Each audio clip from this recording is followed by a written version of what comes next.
Also, shout out to Greensboro, North Carolina, though, because we rep at A&T as well. Heavy. So, right back from break, the first question I'm gonna start off with, what's like one of the things you want to say to your fans? I'm saying you coming up, I'm saying the songs that you making, building, you laying brick by brick. What's something you gotta say? Pop your stuff real quick. So the song that I ain't dropped yet, one of the lines is, people keep saying they proud of me, they don't even know what I got on the way. And then another line that I got is, they don't even know what I got in the vault. Something like that. I can't even think about it right now. But yeah, basically, to my fans, thank y'all first of all, because there's a lot of people that when I first started rapping, because like, I was known for other things already in terms of like being Mr. Freshman on campus, being involved in the student government, acting, the clothing line, all that. Like, people didn't take the music serious at first. So to the people that are taking me seriously and supporting the music, thank you. And I got so much more on the way. Like, I really feel like my next project gonna be so much better than anything y'all have even heard from me before, and y'all gonna really be rocking with me. And I remember those that was rocking with me now, because I already know it's gonna be so many new people out there what's coming up. Word. So, word. What would you be doing without music? If you wasn't rapping right now, or making beats, anything in the music area, what would you be doing? If I wasn't doing music, I probably would just be more focused on school. I believe I'd probably still be doing my clothing line, like I said, taking a stand against racism, suicide, bullying, and violence, because that's something that's always going to be part of me. But right now, music is like my focus. So all the other things that I was so involved with kind of got put not on the back burner, but took like the back seat, so that music could take the front seat. And now when my music gets where it wants to be, everything else I've been doing is going to come right back along with it, and we're going to really take over with everything. Word. So yeah. What's some places you performed? So most of my performances so far have been in Greensboro, North Carolina, Charlotte, North Carolina. I performed in Virginia Beach and Hampton.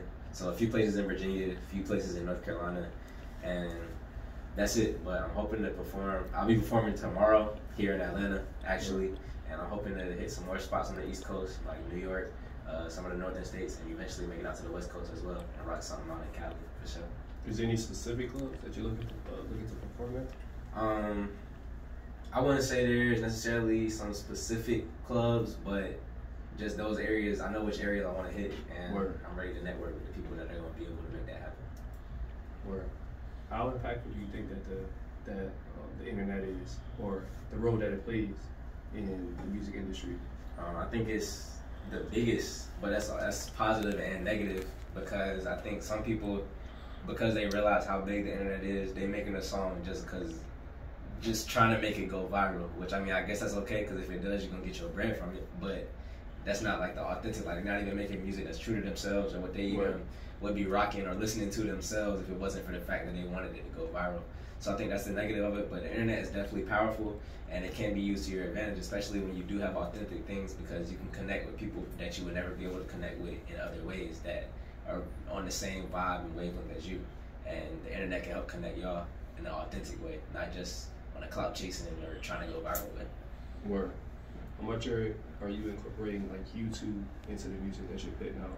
I know like YouTube is also a big platform, just as much as social media. YouTube definitely is huge. I kind of like, when I talk about social media, I kind of include that too in a way, but definitely like what I've been telling everybody is that this summer for me is going to be focused on visuals. Like I already have a few videos in the vault for some songs, and I have a few more coming up. One for doubling up my most recent single soon, and also some more before I go back to school. And yeah, so YouTube definitely is big. On top of that, like I said, I used to do YouTube, like making vlogs and challenges and all of that. So that's another thing that is gonna come full circle in a little while. And I'll definitely start allowing my fans and my following to be able to get a like closer looking at me through my YouTube. So it's definitely important for that. So I just heard you mention Double Up. Once again, is that one of your favorite tracks to perform? Or let me change that question. What's your favorite 2 songs to perform? Because I know I got like 2 in the back pocket that I'm like, oh, I know this gonna kill me. You know what I'm saying? Like, what's those 2 songs for you? So for me, it would be Doubling Up, which is, once again, my most recent single, the one we were listening to earlier. Yeah. And also Go to Space, which is the unreleased song that that we just played as well. Because Go to Space, I just feel like it's, like the hook is so simple and catchy that the crowd can really rock with me. Like, every time I performed it, the crowd, which had never heard of me before, was singing the chorus on their own by the time I'm done with the song, just because like it's that kind of vibe to it. And once again, it wasn't like I made that song like, oh, I needed it to be catchy, but I was just in the vibe. Like that song was completely different at first, and I just caught a vibe, and I literally deleted the chorus at the beginning and the end of the song, went back in and just punched in on it like on a whole different way than what I came in on originally, and it just like rocked out for me. And so I think because like I rock out to it so much, I enjoy performing it. And Doubling Up the same way, like the hook is a little more, I guess, complicated, so it's hard to learn all the words originally, but like still every time I perform it, the crowd rocks out with me. And so yeah, those would be my favorite too. Other than that though, also Earned It, which is a song that I did with 2 artists from North Carolina A&T, PL Mike and Cornell the Great. We did that and we dropped it a few months ago, and I would say Campus, that's one of the songs that Campus shows the most love to. Like every time we perform it anywhere around North Carolina A&T, like at showcases or performances or anything, like in Greensboro and Charlotte, a big crowd from A&T comes out and they always rock out to that. So that's definitely one of my favorites to perform too, because that song is just like real turned up, a whole lot of energy. And the people that I'm on the song with bring that same energy that I bring. And so it'd be crazy every time we perform that one as well. Word. Do you incorporate any advice that you're giving into your music? Like, oh, I remember bro said this, or I remember a man told me, oh, this is what I have to do, a little bit more.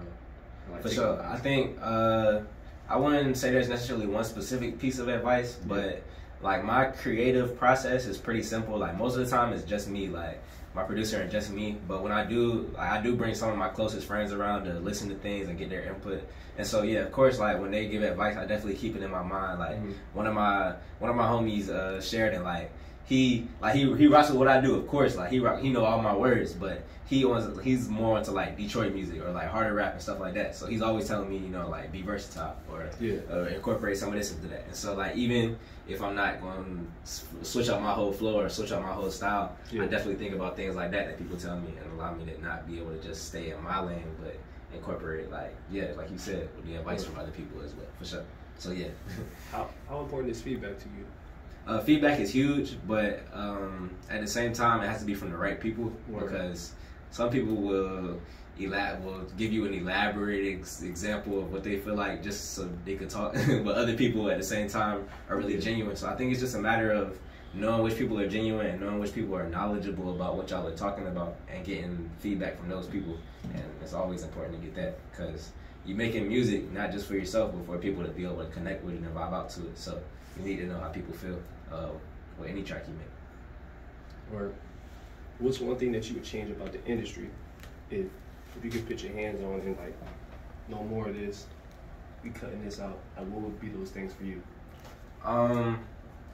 Well, I feel like I'm not all the way in the industry in terms of like all the negatives so far. Like for real, I really just be like on my own vibe, show up where I gotta be and do what I gotta do at this stage. But I know like people that I've even talked to that have made it to like bigger stages than me always just talk about like how fake it is and how clicked up isn't being, I mean, it's not bad to always be clicked up, but people always talk about how clicked up the industry is, and you not being able to talk to this one person, maybe not even because you don't have the talent, but because they just don't want to talk to you or don't want to give you the time of day, can prevent you from making it to where you should be based off of your talent.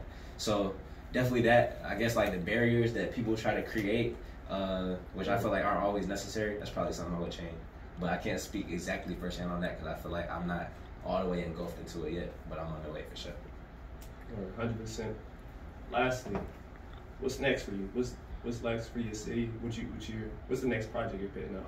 All right, so I'll be dropping a project soon. I don't have a date on it yet because I'm still in the process. Like I said, I got a lot of songs in the vault, a lot of things I want people to hear. So I'm just trying to figure out the best way to allow them to hear all of it without like oversaturating the market or anything like that. So what's next for me would be, like I said, a lot of visuals, videos coming soon, so people can rock out with my stuff on YouTube and seeing it, putting a face with the music, music with the name, and vice versa. And so, yeah, a lot of videos, a lot of visuals, a lot of shows too. Like since I've been home, I've already done 3 shows, and I've only been home for 2 weeks. So like, we definitely running up with the shows, being able to just be everywhere. You know what I'm saying? Not everywhere, but be in all the places that we need to be. In front of the faces that we need to be in front of. So yeah, expect a lot of work, a lot of work, and a lot of stuff going way up soon from me, I would say. Do we have a name for the project? We don't have a name for the project yet, but stay tuned. Stay tuned for sure. All right. Well, go ahead and give the people your social media handle one more time. All right, once again, I go by Leak from the Peake. That's all streaming platforms at LIQ from the PEAKE, 2 up, 2 down. And then my Instagram is at Malique Hawkins. That's my name, MALIQUE Hawkins. Twitter the same thing, and then TikTok at Leak, LIQ. All right, Leak from the Peake here with Black Men Supreme. We downtown right now. Phase 2 Radio, one of the littest. Come get with it. The littest. The littest. Yeah. Let's get it. Appreciate y'all. 100%.